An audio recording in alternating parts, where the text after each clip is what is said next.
Donc voilà, s'ils étaient capables d'enfermer la divinité dans une tour, à l'époque de la tour de Babel, et d'obliger l'élément masculin de donner à l'élément féminin, de prendre de la vitalité parce qu'ils connaissaient la Shona Kodesh, alors on va dire non, mais c'est exagéré, vraiment ils pouvaient ça. Le texte nous dit que Dieu, il a dû intervenir.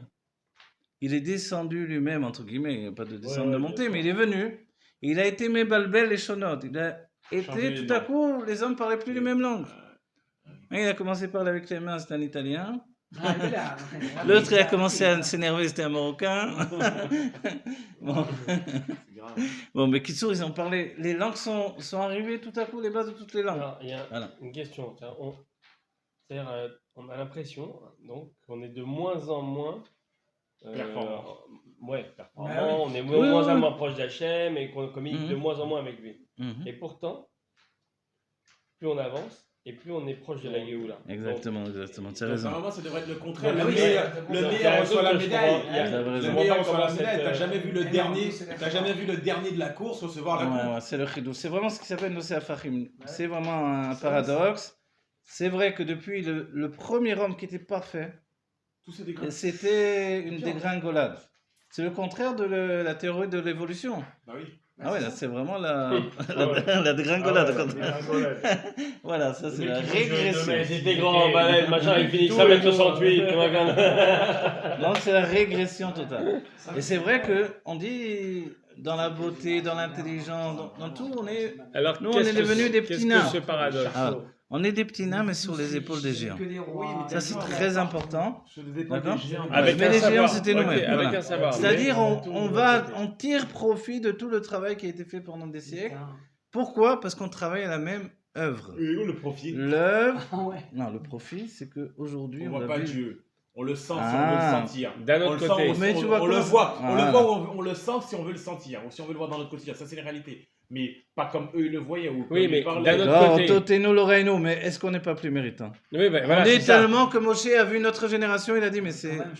Nous, d'un autre côté, on ne communique pas avec Dieu, on n'a aucun contact, on n'a rien.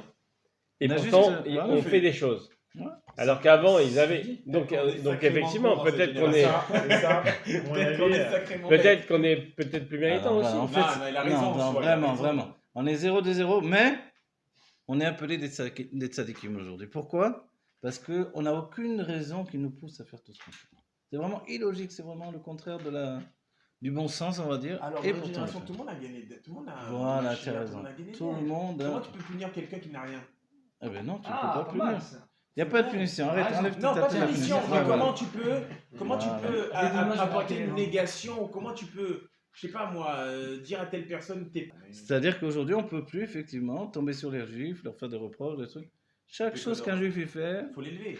C'est extraordinaire, c'est que du bien, c'est que du gratuit pour Dieu. Donc, c'est là où on est des tzadikim. Pas de tzadikim par rapport aux autres générations, peut-être c'était des vrais tzadikim, mais aujourd'hui on est des tzadikim parce que tout est les Shem Shamayim, tout est pour le nom de Dieu. Et qu'on pourrait faire d'autres vies totalement. Mais on est là, on continue, on va jusqu'au bout. Et on a finalement un bitachon et une émouna. Le rabbi dit, on n'a jamais fait Mesur Nefesh comme dans notre génération. Et moi je me retourne, je dis, mais attends, l'époque du Rabbi Rayat, etc. Alors nous, oui, mais quand le Rabbi nous fait comprendre que quand un juif aujourd'hui... Est-ce que l'assimilation, le fait d'être au contact, de pouvoir faire disparaître l'âme juive, c'est pas plus grave que ce qu'ils ont vécu? Parce qu'aujourd'hui, un juif qui s'assimile, voilà, tu as compris. Donc quand un juif il fait Birkat Hamazon après avoir mangé, c'est plus que quelqu'un qui était capable de sauter dans un feu. Ouais, c'est incroyable, c'est des petits trucs de rien qu'on fait aujourd'hui. Quand il met les tefilines, quand il met les tzitzit, quand... C'est extraordinaire. À moins que ses enfants fassent chouva, mais ça devient des convertis, mais il a coupé le... Voilà, au bout du compte, voilà, tous les juifs c'est des tzadikim. Je sais plus ce qu'on disait avant, on a fait une grande interruption. Que Dieu bénisse tous les juifs, qu'on se retrouve dans notre génération, la génération de la Géoula, mettez les mains. À la fin de la paracha, finalement, c'est Avraham Avinu. Et ça, c'est important pour nous. Avraham Avinu, c'est le début du judaïsme, c'est le début de l'homme qui est capable d'aller à contre-courant. Avraham Ivri, qui est de l'autre côté du monde. Et ça, c'est le début du Mesur Nefesh, du don de soi qui va aboutir à notre génération.